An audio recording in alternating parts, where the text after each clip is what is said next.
Sejam bem-vindos a essa apresentação do Renato Sabatini, pela Sociedade Brasileira de Informática e Saúde, juntamente com o Paulo Mazoncini, diretor de Educação. Me convidaram, eu agradeço o convite desde já, para falar sobre esse tema, que é das aplicações da Web Semântica em Saúde. Então é interessante falar desse tema, porque é algo que nós vemos trabalhando aqui no nosso grupo de pesquisa, e muitas vezes a gente acha que esses temas só interessam para a gente mesmo. É bom ver que tem outras pessoas também interessadas em conhecer um pouco mais sobre o assunto. Bom, para essa palestra de hoje, para quem não me conhece, sou o Ivan Ricarte, da Faculdade de Engenharia Elétrica de Computação, da Unicamp, e nós temos aqui um grupo de pesquisa em tecnologia e informação em saúde, onde esses assuntos são tratados. Bom, para a palestra de hoje, como nós temos aí um público muito diverso, nós vamos tratar inicialmente da Web Semântica, para que todos possam entender inicialmente o que vem a ser a Web Semântica, quais são as tecnologias que estão disponíveis nessa proposta e o que pode ser feito com ela, algumas aplicações que já existem. E depois nós vamos focar então um pouco mais especificamente em como a Web Semântica pode ser usada na área da saúde. Então nós vamos mostrar uma série de exemplos de pesquisadores pelo mundo que estão usando a Web Semântica nessa área, como estão usando, e depois a gente vai dar um pequeno fecho de como que vocês também podem começar a fazer alguma coisa nessa área. Então, para entender um pouco o que é a Web Semântica, no sumário da apresentação eu falei aí cerca de 25 anos de web. Em março próximo, em março de 2014, nós teremos o jubileu de prata do memorando do Tim Berners-Lee, onde ele tentava convencer os administradores do CERN, que é o Centro de Pesquisas de Alta Energia da Europa, que essa ideia de construir uma web, a gente chamava na época de mesh, uma malha de dados integrados, seria interessante em razão da própria estrutura do centro, distribuído, descentralizado, então com essa proposta que ele colocou, em 89, março de 89, foi um memorando interno, e isso virou algo concreto e implementado em dezembro de 1990. Foi quando ele conseguiu implementar nessa máquina que está aí do lado esquerdo, uma máquina Next, lá do CERN, o primeiro servidor HTTP, e também implementou o primeiro browser, que ele chamou na época de World Wide Web, tudo junto. E esse piloto foi onde ele conseguiu demonstrar a viabilidade das primeiras tecnologias da web, HTTP, HTML, URI, e interessante também notar aí que parece que grandes feitos da área de computação são tratados em memorandos e não em artigos.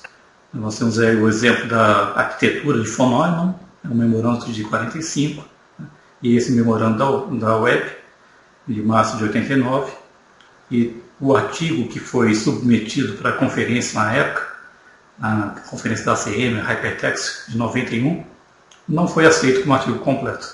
Então a web ela só foi apresentada como um pôster nessa conferência. Então, o que ficou para a gente mesmo foi esse memorando, na verdade. Vocês podem ler hoje na íntegra no próprio site do w3.org. Então, eu falei das tecnologias da web que foram testadas. A primeira delas era o URL, que é o URI, o conceito. O URL é uma representação física, que essencialmente é um identificador para um recurso disponível na web. Então, ele tem um protocolo que é especificado, no caso é o HTTP.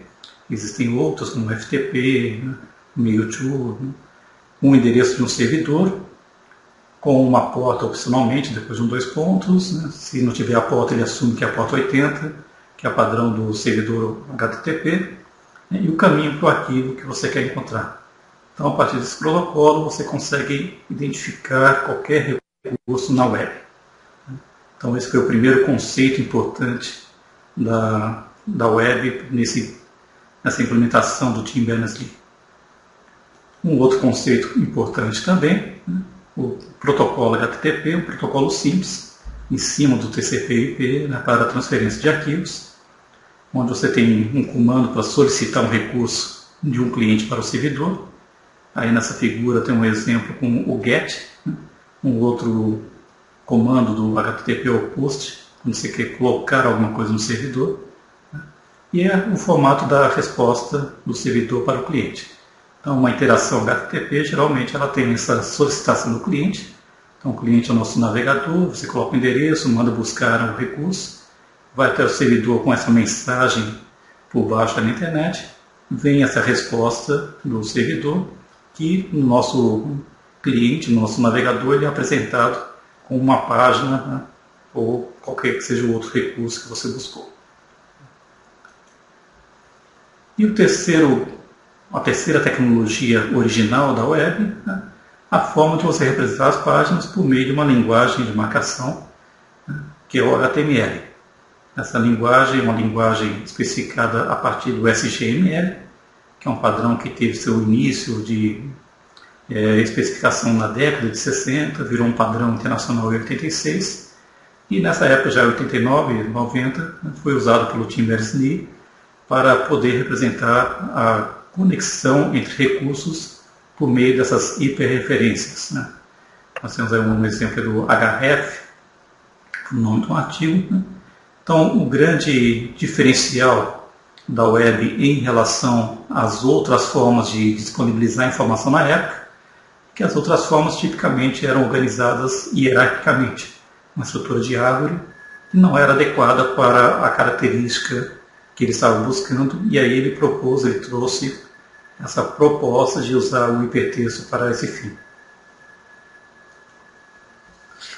Então, essa era a web original, por muito tempo isso foi o que se usou, que evoluiu.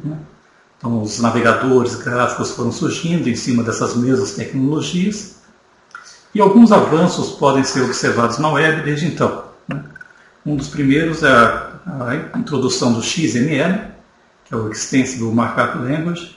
Então, o XML começou a ser introduzido em meados da década de 90, por volta de 96, a primeira especificação, que é a ideia de ter uma metalinguagem comum para representar qualquer tipo de informação estruturada na web. Então, por meio do XML, você consegue representar diferentes tipos de recursos, como, por exemplo, documentos. Então, aí tem um exemplo do XHTML, que é o HTML representado em XML. Então, o XML ele é mais simples que o SGML, e com isso ele consegue simplificar a implementação dos recursos dos navegadores web, mas também ele é usado para transferência de dados, intercâmbio de dados. Aí tem um exemplo com títulos e autores de livros, provavelmente um registro de alguma biblioteca, por exemplo, e também para arquivos de configuração. Então, XML é uma língua franca da web hoje em dia. Então, tudo que você troca, você pode trocar em XML.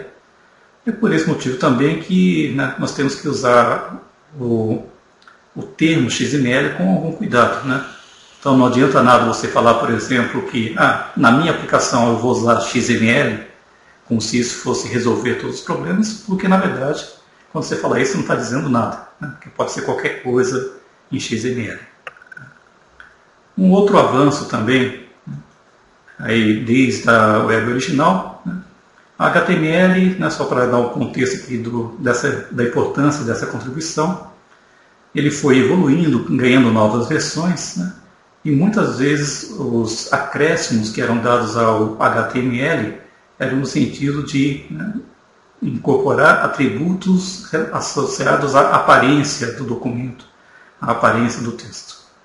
E o Cascading Style Sheets, no CSS, ele meio que liberou o HTML, a estrutura do documento, dessa questão da aparência. Então você tem um arquivo à parte, que você pode dizer o conteúdo vai ser aquele e a apresentação vai ser essa do CSS. Então você isola conteúdo da aparência, a forma da apresentação, da estrutura do documento. Com isso você também ganha em simplicidade das suas aplicações. E algo mais recente, né, que é a questão da Web 2.0. Então, a Web 2.0 o termo ele foi cunhado em 99, né, por Darcy DiNucci, né, num post dela sobre, né, qual seria a próxima evolução da web. Mas ele só ganhou assim, força, popularidade mesmo em 94, quando teve a primeira conferência da Web 2.0, em 2004, perdão, quando teve a primeira conferência da Web 2.0, né, que essencialmente a Web 2.0 que ela faz é tornar os usuários também autores, né, da web, de conteúdos na web. Então a web deixou de ser algo dominado por aqueles senhores que tinham acesso aos servidores, né, que não era todo mundo que tinha, e todo mundo passou a ser, né, potencial autor de conteúdos na web. Então foram a era do blogs, da wikis, né, toda essa que a gente chama de rede social na web, né, os mashups, que são as combinações de dados, taxonomias, que são as marcações que o pessoal faz no texto de forma a definir seus conteúdos e criar novos vocabulários, né. Então, passou a ser uma web de colaboradores, né, de usuários comuns, sendo passíveis de serem autores, né. Então, esses são assim, algumas das evoluções, desde a de 90, quando o Berners-Lee propôs a web original, para o que nós temos hoje em dia, né. No entanto, se nós olharmos essa web, né, nós veremos que ainda é uma web essencialmente de documentos. Documentos podem ser documentos oficiais de uma instituição, documentos de um autor, ou documentos de um blog, de uma postagem no wiki, né, mas ainda são documentos. Então, quando nós olhamos aqui, por exemplo, essa página, né, então tem uma página aí do indivíduo, né, professor Ivan Luiz Maxicati, DCA-FE Unicamp, tem aqui algumas informações sobre ele que, para um ser humano, né, é fácil de entender, consegue entender que aqui nós temos um link para a Unicamp, se você clicar ali você vai para a página da Unicamp, né. Então tudo isso é fácil para um ser humano. Mas, no entanto, se você quisesse saber os dados dessa pessoa que está nessa página, né, você não teria como fazer isso automaticamente. Então, por exemplo, é uma página, essa página que está aí, Faculty, DCA, FE, Unicamp, BR/RICAT. Nós, olhando, sabemos que é uma página de uma pessoa, conseguimos extrair o seu nome, sua profissão, seu local de trabalho, qual o cargo dessa pessoa, onde que ela estudou. No entanto, se nós quiséssemos obter essa informação de uma forma automática, estruturada, nós não teríamos como. Essa informação ela está clara para um ser humano, mas se eu quisesse, por exemplo, colocar uma pesquisa numa espécie de um Google e perguntar onde trabalha Ivan Ricarte, a partir dessa página, esse software não teria como responder isso.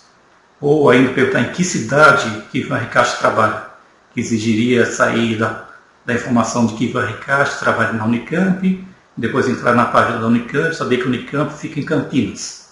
Também não teria como responder isso. Então, a web é uma web que integra muitos documentos, bilhões de documentos, mas ela está preparada para seres humanos extrair informação, e não para software, não para agentes de software poderem fazer isso. E aí que entra a proposta da web semântica. Então, a web semântica seria um conjunto de tecnologias que permite você agregar informação a recursos na web e, dessa forma, permitir que os dados sejam extraídos, integrados, que você possa descobrir informação e fazer inferência em cima dessa informação. Então, a web semântica, essencialmente, é um conjunto de tecnologias para permitir que a web seja passível de ser acessada por software, e não apenas por seres humanos. quais são essas tecnologias? A primeira delas, a mais básica de todas, é a chamada RDF. Então, RDF, o Resource Description Framework, é um modelo de dados simples, para que você possa descrever recursos na web. É um modelo simples porque ele é baseado em relações binárias entre o recurso que você quer descrever e uma propriedade que é estabelecida para ele, sendo que essa propriedade pode ter um valor um outro recurso, um outro objeto, ou pode ser um valor literal, uma string, um valor numérico. Então, essa é a representação de um grafo que está aí, recurso, propriedade, objeto, recurso, propriedade, valor literal, e a partir da integração dessas associações básicas, você constrói um grafo de descrição do recurso. Então, para quem já estudou teoria de bancos de dados, provavelmente vai lembrar aqui do modelo de dados binário, lá do meados da década de 80, início da década de 90, que estava muito em voga. Essencialmente é isso que é o modelo de dados do RDF. Então aqui nós temos um exemplo de um grafo RDF, que seria uma possível descrição de alguns dos elementos daquela página que eu mostrei agora há pouco. Então o recurso está aí no centro. O recurso é o Faculty DCA, FE, Unicamp BR /Ricard, e as relações que descrevem esse recurso. Então, por exemplo, trabalha para um outro recurso, que é o HTTP Unicamp BR. A função desse recurso aí está com valor literal, professor associado 3. Estudou em um outro recurso, o MCP.edu. O nome, um literal, Ivan Luiz Marques Ricard. Autor de um outro recurso, um SBN, um nome de um dedicador de um livro. O e-mail, mail to Ricard, um outro recurso. Então, esse é um exemplo de um grafo que descreve os recursos que estariam associados àquela página, e esse seria um formato que seria passível de representação para que um agente de software pudesse trabalhar com essa informação. É lógico que não na forma de um grafo. Um grafo ele é adequado para visualização por um ser humano, mas não para um processamento por uma máquina. Então nós teríamos aí os formatos de representação dessa mesma informação em outras estratégias. Uma primeira delas, uma das estratégias que é comumente utilizada, é a representação de um grafo RDF por meio de triplas. Então você teria aí uma espécie de uma tabela de 3 colunas, onde teria na primeira coluna qual o recurso, o sujeito que você está descrevendo, na segunda coluna a propriedade e na terceira coluna o objeto, que pode ser um outro recurso ou um valor literal. Então esse é um formato bastante usado. Nós vamos ver depois, aí nós temos bases de dados que são especializadas para guardar informação de RDF nesse formato. E um outro formato que é bastante utilizado também, nós falamos do XML aí como língua franca para tudo que circula na web. Então você também pode representar o RDF usando o XML. Então aqui nós temos uma descrição. Essencialmente aqui nós vamos olhar aqui, temos aqui o recurso, no Description About. Se nós olharmos aqui, qual o recurso que está sendo descrito, HTTP, Faculty DCA, FE, Ricard, e depois quais são as informações associadas a ele, quais são as propriedades. Então a propriedade de nome, cujo valor é Ivan Luiz Marques Ricard, e a propriedade e-mail, cujo valor é mail to Ricard Unicamp BR.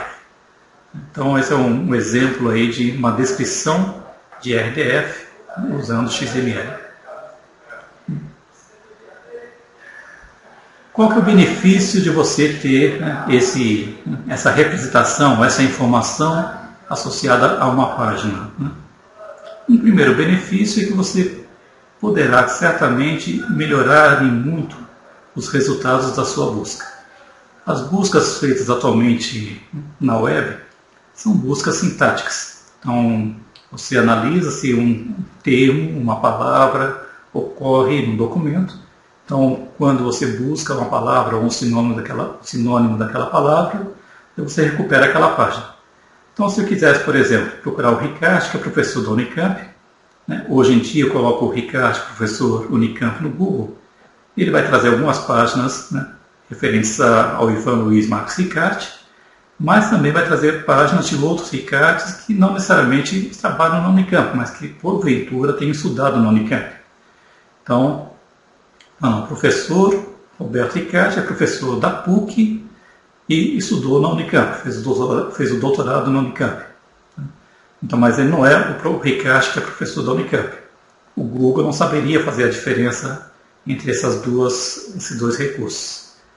Já a Web Semântica, tendo essa informação de que esse Ricarte de cima, o Ivan Luiz Marques Ricarte, trabalha para a Unicamp, e o de baixo trabalha para outra instituição, saberia localizar, né, o primeiro Ricarte como resposta a essa pergunta e não o segundo Ricarte. Então, buscas poderiam ser melhoradas por incorporar esse conhecimento semântico.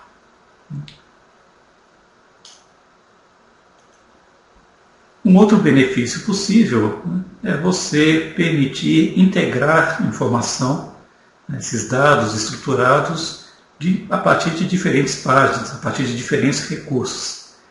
Então, tinha um fragmento daquele RDF que eu mostrei para vocês, que dizia que esse recurso, o Faculty DCA Unicamp BR Ricarte, era autor de um livro ISBN.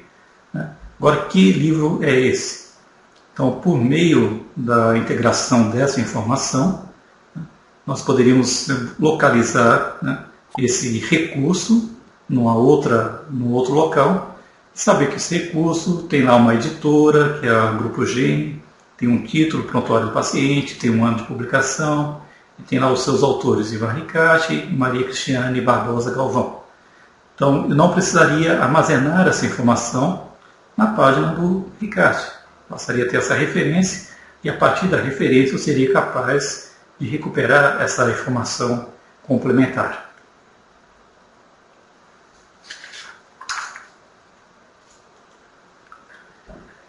Agora, se nós simplesmente, né, permitíssemos, vamos descrever dessa forma, basta usar o XML, né, então essa integração, particularmente, seria muito difícil.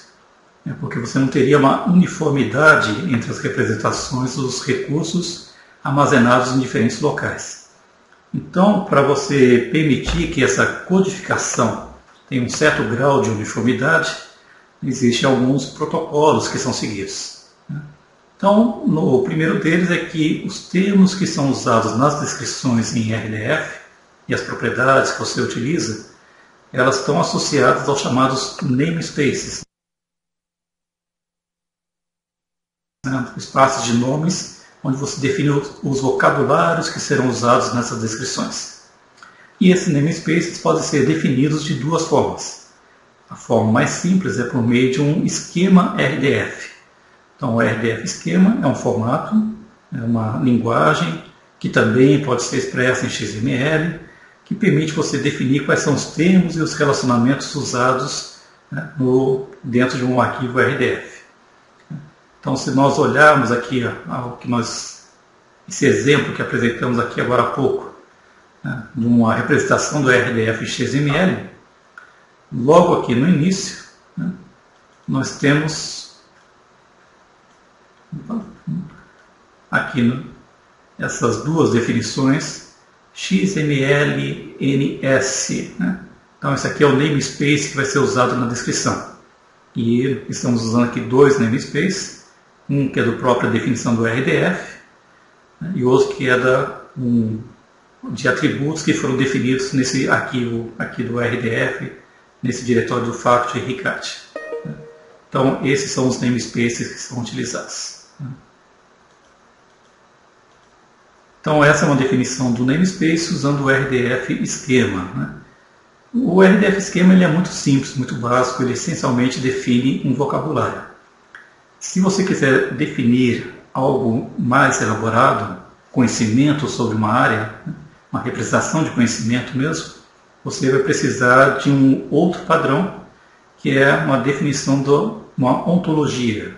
E para isso, na web, você tem a OWL, né? OWL, que é o Web Ontology Language, que permite você representar não apenas o vocabulário, mas relações entre os elementos, as entidades representadas nesse vocabulário, e também permitir aí, a partir disso, inferências em relação a esse conhecimento. Então, o OWL é, hoje em dia, né, a forma de representação mais elaborada para os seus vocabulários que você usa na web semântica. E aqui eu acho que vale a pena, né, a gente fazer essa distinção do que é uma ontologia. Eu uso aqui o termo ontologia computacional, né, porque nós daqui da informática, de uma forma geral, a gente gosta de se apropriar dos nomes bonitos de outras áreas e trazer para a área de computação, né, com um significado que não tem nada a ver com o significado original. É uma grande falha nossa enquanto comunidade. E quando a gente começa a trabalhar de forma mais interdisciplinar, né, esse tipo de apropriação de termos, né, causa muita confusão. Então, se você procurar o que é uma ontologia, ontologia é uma ciência, né? A ciência do ser em geral, é parte da metafísica que estuda o ser e suas propriedades transcendentais. É uma parte da filosofia. Então, se você está escrevendo um texto lá em computação e, de repente, você coloca, né, estou aqui definindo algumas ontologias, o seu corretor gramatical vai reclamar, né, que não faz sentido usar ontologias no plural, porque ontologia é uma ciência. Né? Então, na verdade, nós temos o quê? Uma ontologia computacional, que na computação, ontologia significa uma representação formal do conhecimento sobre o domínio, como conjunto de conceitos e os relacionamentos entre esses conceitos. Então, é uma descrição de um domínio e pode ser usado para realizar inferências sobre as entidades nesse domínio.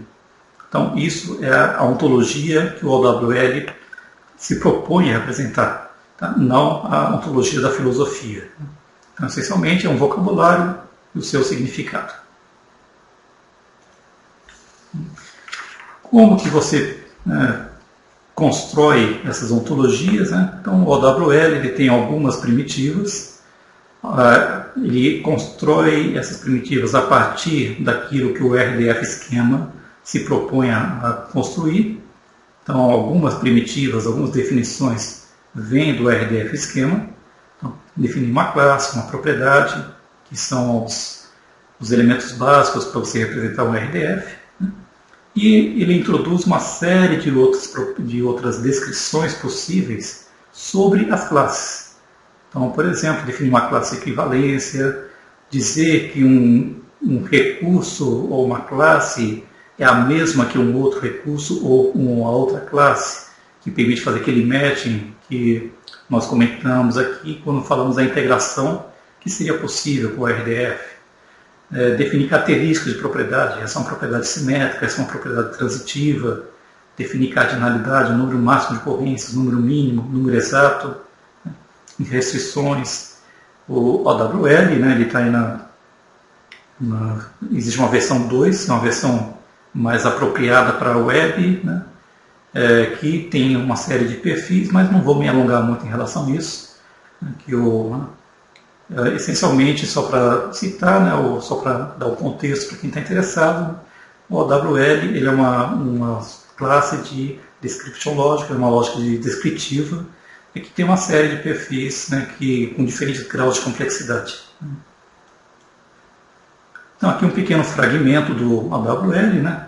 Então, estruturalmente, o OWL ele pode ser representado da mesma forma que nós representamos o RDF.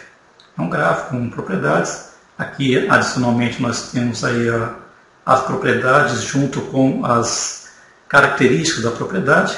Então, por exemplo, a relação entre diagnosis relation e disease, né, tem um valor de diagnóstico, né, que tem as características, alguns valores de, e é uma relação funcional. Então, essas são as características dessa propriedade.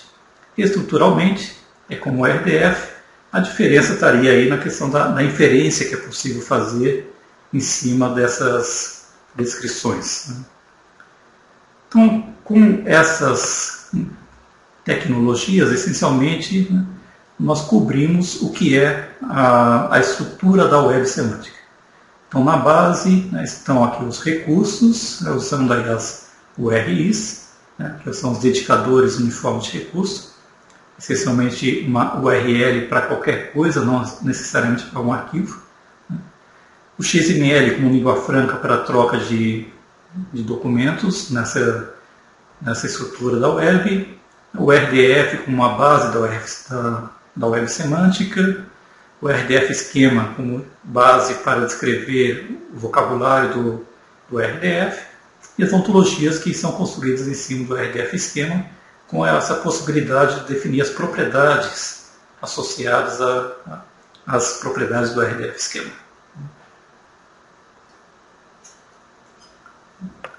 Alguns exemplos de vocabulários já existentes e muito utilizados em termos de ontologias nas aplicações de web semântica hoje em dia. O primeiro deles, o Dublin Core. Então, o Dublin Core, para quem não conhece, é uma especificação de metadados, um núcleo de metadados para descrever documentos eletrônicos. Ele foi proposto em 95 inicialmente, numa conferência que aconteceu na cidade de Dublin, em Ohio, nos Estados Unidos. Foi um workshop sobre metadados, e eles definiram esse núcleo, e ele é usado até hoje. Então, e o que aconteceu em termos de web semântica é que esse núcleo de metadados para descrever documentos eletrônicos foi especificado em termos de uma ontologia OWL, um OWL bem simples, E aqui um exemplo de um documento que usa aí essas descrições do Dublin Core. Então nós temos lá no topo do documento o namespace DC, dizendo a quem se refere, purl.org/dc/elements/1.1, e aí depois no nosso documento, na nossa descrição, a gente pode usar esse prefixo DC para dizer, quando eu coloco lá DC, title, title é um dos elementos, dos componentes do Dublin Core que representa o título do documento eletrônico. Publisher, mesma coisa, a data de publicação, os criadores, a linguagem. Então, essa é uma descrição do recurso. O recurso é o grupogen.com.br/prontuário do paciente, e esses são os seus atributos descritos por meio do Dublin Core. Um outro vocabulário bastante utilizado aí nas aplicações de web semântica é o FOF, amigo de um amigo, friend of a friend, que é usado bastante na parte de redes sociais. Essa expressão, o amigo de um amigo, é uma expressão quando você tem algum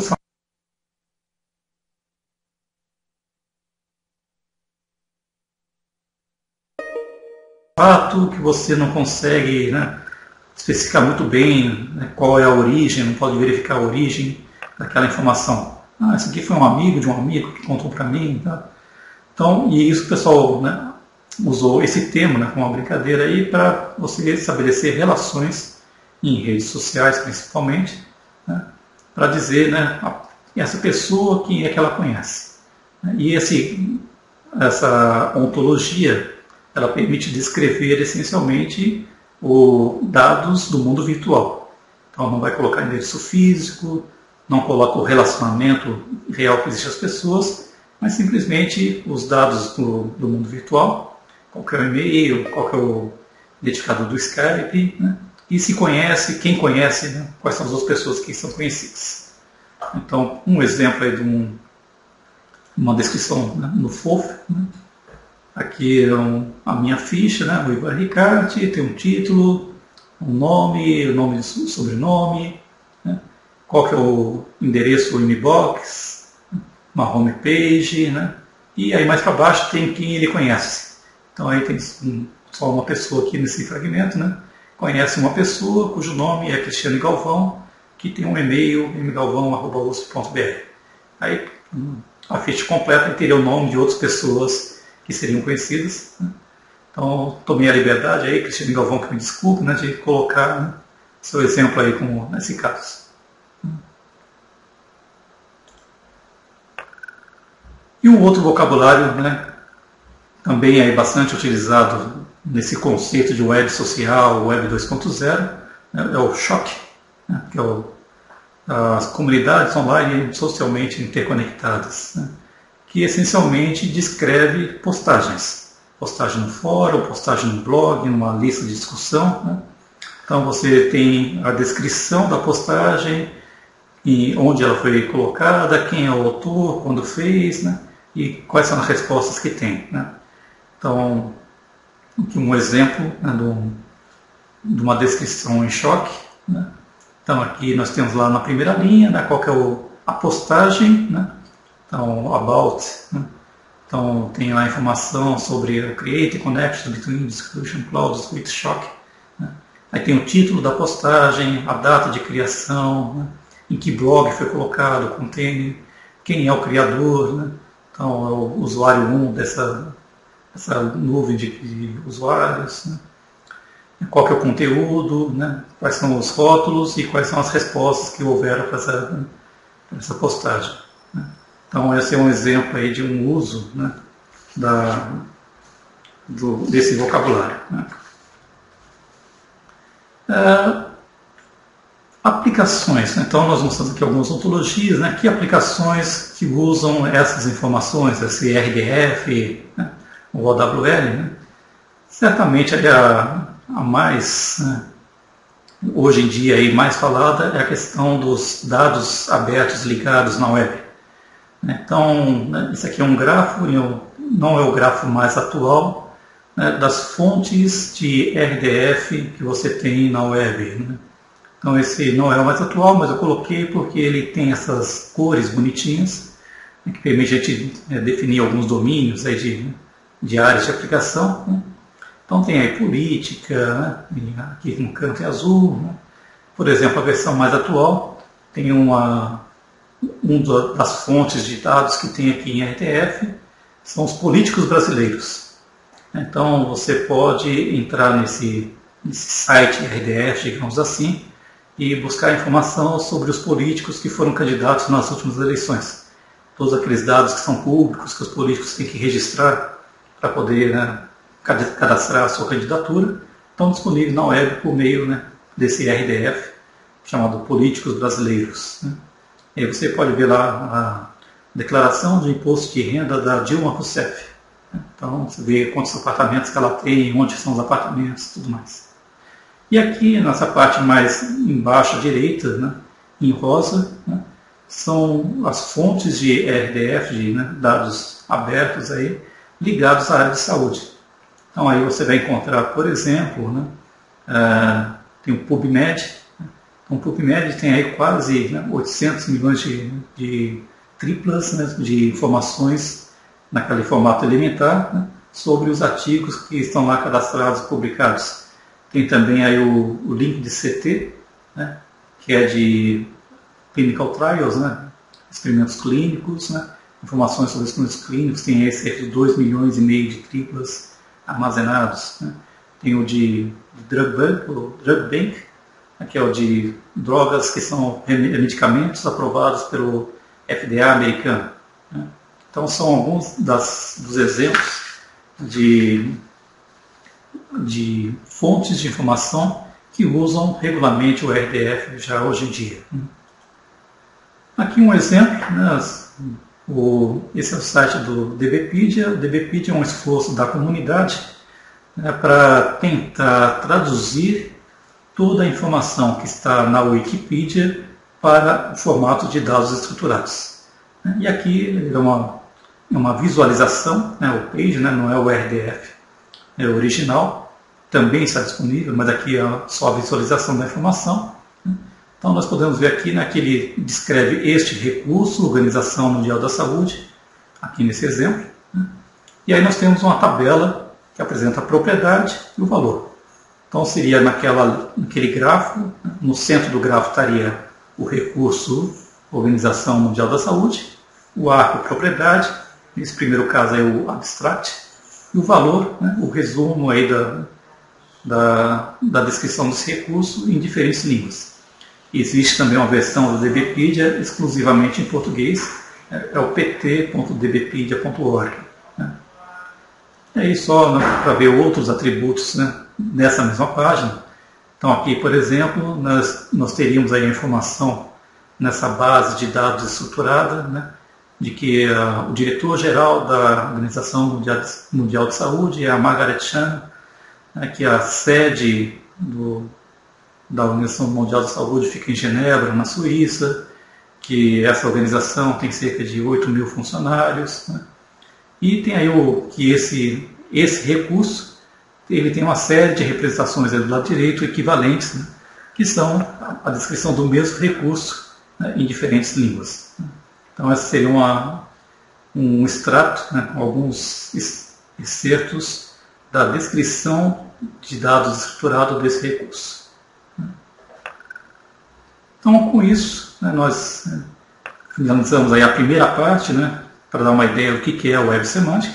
Então, esse conjunto de tecnologias que permite você representar a informação de forma estruturada, né, e os recursos que você tem para isso. Né?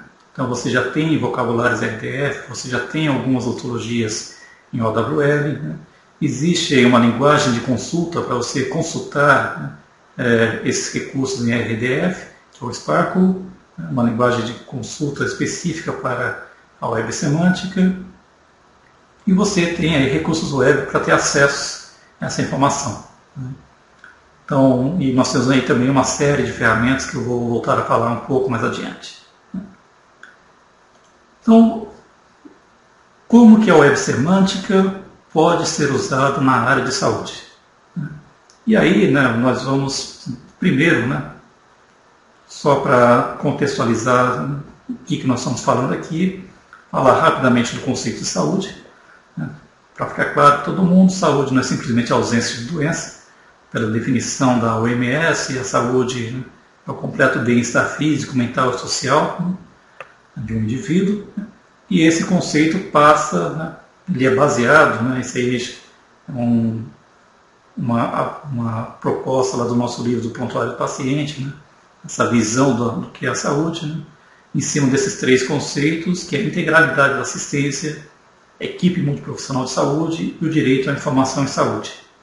Então, a integralidade da assistência, particularmente a questão da superação da fragmentação da assistência. Também, quando a gente fala em equipe multiprofissional, nós estamos falando da integração de diversos profissionais. Quando a gente fala em direito à informação em saúde, é permitir que o cidadão tenha o acesso à informação. Então, nós percebemos nessas três componentes muitas oportunidades para usar essas tecnologias da web. Então, superar a fragmentação, superar essa informação que está fragmentada em vários centros. Então, nós falamos aqui da Web Semântica como um mecanismo de integração de informação. A questão da equipe multiprofissional, nós também falamos aqui da Web Semântica como um instrumento de permitir articular a comunicação que é feita via web. E disponibilizar uma informação de melhor qualidade também está ligada aí à questão do direito à informação em saúde. Quando a gente fala de aplicações na informática em saúde, né, só para contextualizar aqui, né, a informática em saúde eu estou utilizando no conceito mais recente das definições do termo, mais consensual atualmente. Então, esse aqui é de um artigo do Campbell de fevereiro de 2013, onde ele fala que a informática em saúde é um campo, uma área da informática biomédica, né, que está ligada à questão da assistência aos pacientes, né, ou indivíduos saudáveis. Enquanto que a informática biomédica é o campo interdisciplinar, geral, focado na saúde como um todo, né, não na questão do paciente. Né. Então, numa forma aqui um pouco mais gráfica, né, isso também está no artigo do Kolakowski, né, ele, né, coloca essa mesma compreensão, colocando a informática biomédica, né, com os métodos, técnicas e teorias, que está ligada à saúde como um todo, desde os processos moleculares, celulares, a parte de tecidos e órgãos, né, até a parte dos pacientes e populações. Então, quando a gente fala em informática em saúde, né, nesse contexto aqui, nós estamos tratando desse lado mais à direita dessa representação, né? Então, onde está tratando aí de indivíduos como um todo, não do órgão específico dele, não de uma imagem de um raio-x, né? Ou não do seu DNA, né? E das populações como um todo. Então, os exemplos que a gente vai citar aqui estão mais ligados nesse contexto. Poderíamos fazer outros exemplos dessas outras áreas, mas eu preferi concentrar na questão da informática em saúde, nesse contexto, para essa apresentação.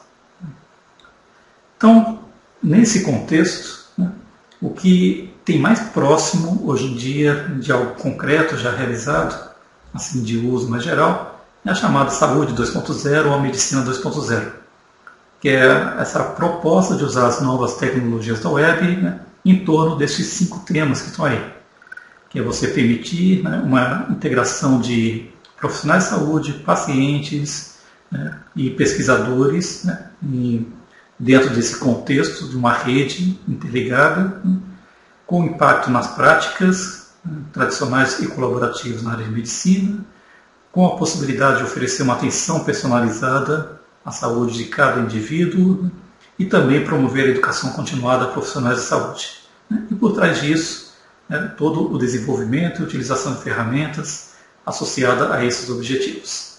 Então, essencialmente, esse conceito de saúde 2.0, ele iniciou-se com a ideia da web 2.0 em temas relacionados à saúde, mas verificou-se que só o web 2.0 não era suficiente para isso. Então, para integrar dessa forma, que era proposto aí, precisava de algo mais, né, que são as tecnologias da web semântica. E a saúde é um tema importante dentro da web semântica.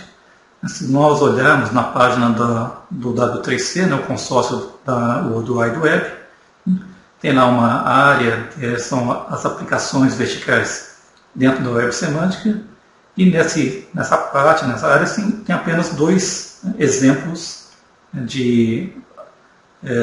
concretos de aplicações verticais, que é atenção à saúde, que é esse HCLS, e o outro é o de eGov, de governo eletrônico. Né? Então, esses são os 2 exemplos que são citados como, né, potenciais usos de aplicações da web semântica. E aí, né, rapidamente aqui, vamos passar por alguns exemplos de como que a web semântica está sendo usada em diferentes situações. Então, são exemplos que eu peguei e procurei artigos, né, relativamente recentes, nos 2 últimos anos, onde o pessoal, de alguma forma, usa a web semântica dentro de uma aplicação na área de saúde. Então, aqui um pouco nessa linha da saúde 2.0, tem esse exemplo de um artigo de 2012, né, onde eles representam, né, usando o RDF, postagem do Patients Like Me, do WebMD, né, usam aquela base de dados da PubMed, usa o MLS para representar, uniformizar a linguagem entre esses diferentes meios, né, e aí tenta fazer uma integração desses recursos todos. Então, é uma integração de dados de saúde, né, dentro da web semântica, né, a partir das postagens desses diferentes ambientes.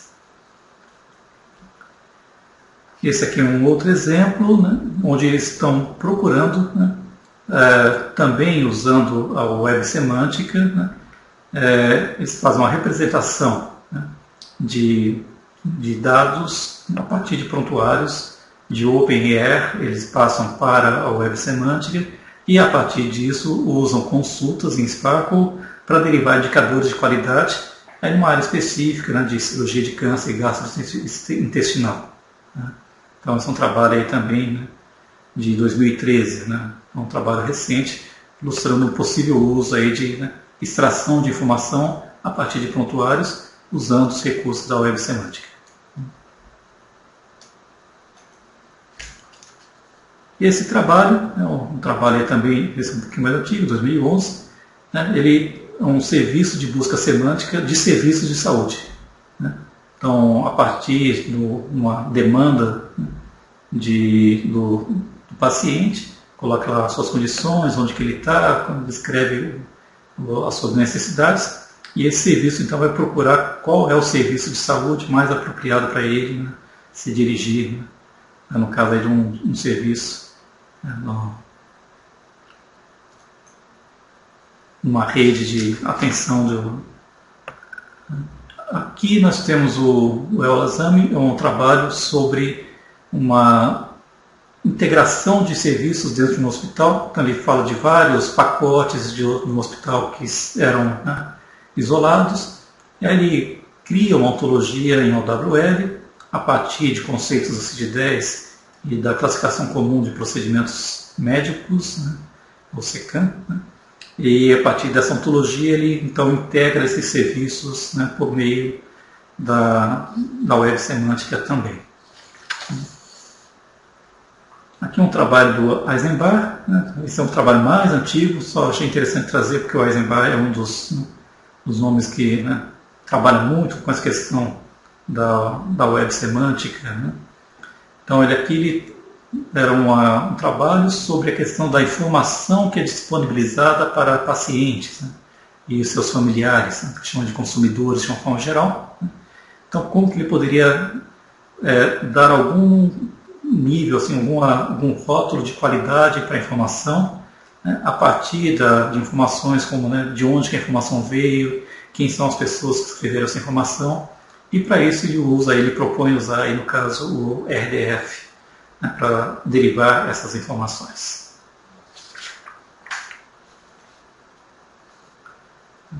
Aqui é um trabalho feito por um grupo da Espanha, na região de Múrcia, na Espanha, onde eles trabalharam com a questão de extração de dados de prontuários, também usando a OWL e o RDF, que no caso aí, ele é focado em pacientes com câncer coloretal, dessa região de Múrcia. Então, a partir de dados que eram coletados de testes, para saber se a pessoa tinha esse tipo de câncer ou não.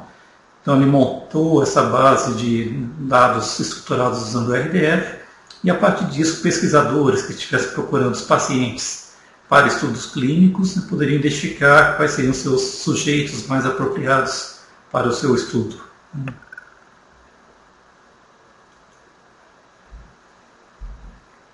Aqui um trabalho também usando o OWL e aqui uma linguagem de regras, um pouco mais, que já não é tão usado, mas ele usou aqui nesse trabalho particularmente, que é um trabalho voltado para que pacientes de diabetes pudessem encontrar informação na literatura mais recente sobre as suas condições. Então, a partir da condição do paciente, isso seria a estratégia de busca que é utilizada para ele localizar artigos naquele domínio dele de diabetes. Quais são as pesquisas mais recentes sobre isso, o que elas dizem sobre a minha condição, para ele poder explorar esse tipo de situação.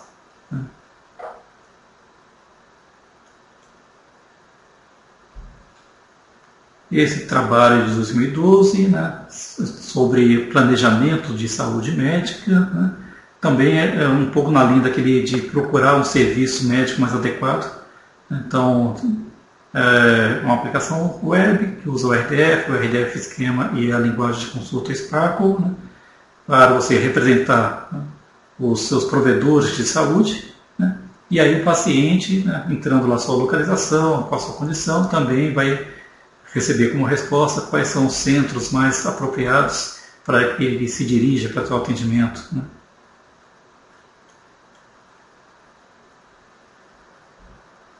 Esse trabalho do grupo é um trabalho ele é um trabalho mais, digamos, ele não chega a mostrar uma aplicação, mas ele mostra uma infraestrutura para construir aplicações na área de pesquisa clínica.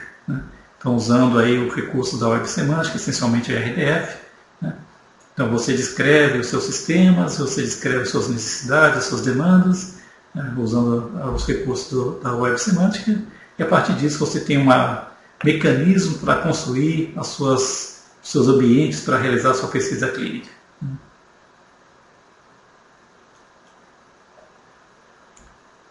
Esse trabalho de 2012 ele descreve um projeto europeu do prontuário eletrônico do paciente para pesquisa clínica, né?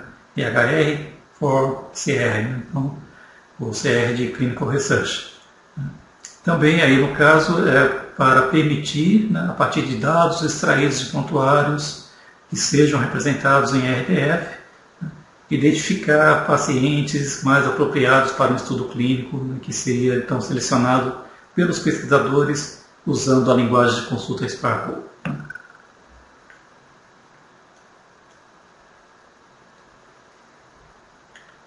Esse trabalho do LEAD 2013 também é um trabalho na linha de prontuários pessoais de pacientes, né? Então, aí, aquele prontuário que o paciente controla o que coloca, né? Qual a informação que ele coloca e vai disponibilizar para o profissional de saúde, né? Então, aí, ele usa, né, um perfil do IHR, né? O Integrated Health Enterprise, né, que é o XDS, o CID-9. Então, o CID-9 é o padrão ainda utilizado nos Estados Unidos, né? O Dublin Core para representar os documentos, né? Então, a partir disso, ele monta uma estrutura para que o paciente consiga representar ou guardar a sua informação pessoal, né, usando a Web Semantic. Trabalho do Chão também de 2013, né? Ele está na linha aí de usar o MLS e o RDF e o Sparkle, né, para integrar informações de redes sociais na área de saúde, né, usando também o Web Semantic.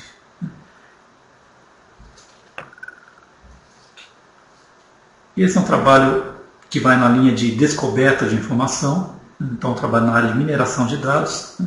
Então aqui ele já está trabalhando com um pouco na linha do Big Data, né. Então você está extraindo essas informações, você vai ter um grande volume de informação, como é que você vai permitir trabalhar, né, com a descoberta dessas informações, né? Então, como que você faz a exploração?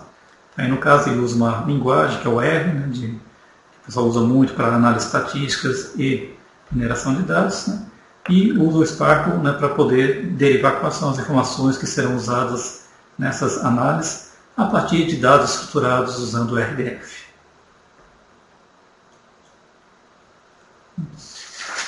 E aqui, né, um último exemplo aqui nessa linha, né, de exemplos da literatura, né, que é um exemplo da Clínica Mayo, lá dos Estados Unidos, né, onde usam os princípios, os dados ligados aí da Web Semântica, particularmente o RDF, para interligar informações de prontuário de pacientes com um determinado tipo de doença, no caso aqui o diabetes tipo 2. Né. Então, é uma estratégia de você poder permitir, por exemplo, né, identificar pacientes que tenham as mesmas condições parecidas com um paciente que eu estou analisando. Então, esse é um trabalho que está sendo feito lá na Clínica Mayo com o uso da Web Semantic. Então, aqui esse foi assim, uma passada muito rápida de vários exemplos. Como a maior parte dos exemplos na área de computação são provas de conceitos, são protótipos que ilustram a possibilidade de alguma coisa, não são assim, trabalhos científicos, né, de mudar algum conceito, né, são demonstrações de que o conceito é possível de ser realizado. Passar aqui então para algumas considerações finais, né, em relação, né, a essa apresentação, né. Então, a primeira coisa, né, o pessoal fala do Web Semântica, a Web Semântica é algo real, né. Então, o que existe de efetivo de Web Semântica hoje em dia, né, são essas aplicações de dados ligados, dados abertos, né. Todo o resto que nós temos aqui são mais provas de conceito, né, de aplicações isoladas, né, que ainda não interligam, não tem todo o potencial da ligação da web como um todo. Né. Mas o que há de concreto é que as tecnologias que foram propostas inicialmente lá em 2001, pelo Tim Berners-Lee, quando ele trouxe esse conceito da Web Semântica, dizendo isso é o que eu sonhava para a web, não o que a web se tornou. Inclusive, nesse exemplo que ele traz nesse artigo, onde ele descreve essa visão da Web Semântica na área de saúde, né, isso já existe, já tem um grau de maturidade que permite que nós possamos criar aplicações, né, em cima da Web Semântica. Nós temos ferramentas para trabalhar com web semântica e nós temos muitas, né? Então, se você, né, fez uma pesquisa aí na web, na página do consórcio W3, você vai ter muitas aplicações, né? Aqui eu coloquei só uma espécie de um ambiente básico, que é o que nós usamos aqui nos nossos experimentos aqui no nosso grupo.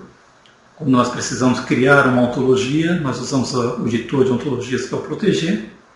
Então ele tem uma ferramenta que permite uma criação interativa de ontologias e permite exportar isso para OWL. E uma vez que você tem a ontologia, você tem a sua informação estruturada em RDF, né, você pode armazenar, né, essa informação no ambiente, né, o que a gente usa aqui normalmente é o Apache Gena, que ele tem a parte do armazenamento, né, que é o Triple Store, o TDB, e tem uma série de APIs para você manipular tanto o RDF, quanto o OWL, quanto para fazer consultas em Sparkle, né, como também para fazer inferências, né, tanto usando o próprio engenho de inferência que ele já tem embutido dele, mas você pode também incorporar outros, né, como o Hermit ou Fact++, né, que são bastante utilizados aí nesses exemplos que nós vimos. E, finalmente, né, que a web semântica serve para a saúde, né? Então, eu diria que sim, com certeza, né? Então, nós já temos aí muitas iniciativas de disponibilizar dados da área de saúde dentro desse conceito da web estruturada, da web semântica, né? É a estratégia que vai permitir efetivar as promessas da saúde 2.0 e da medicina 2.0, de integrar essas comunidades de consumidores, pesquisadores e profissionais de saúde com informação de qualidade e permitir essa formação continuada dos profissionais, né? E, com certeza, nós temos aí, né, um grande potencial de aplicação, de criação de aplicações na área de saúde usando a web semântica, né? Realizando aí o que seria a verdadeira World Wide Web, né? A verdadeira rede de informação interligada, né, em grande escala. Então, essencialmente, né, era isso que eu tinha a apresentar. Então, estou vendo aí que já tem algumas perguntas chegando. Então, vamos em frente.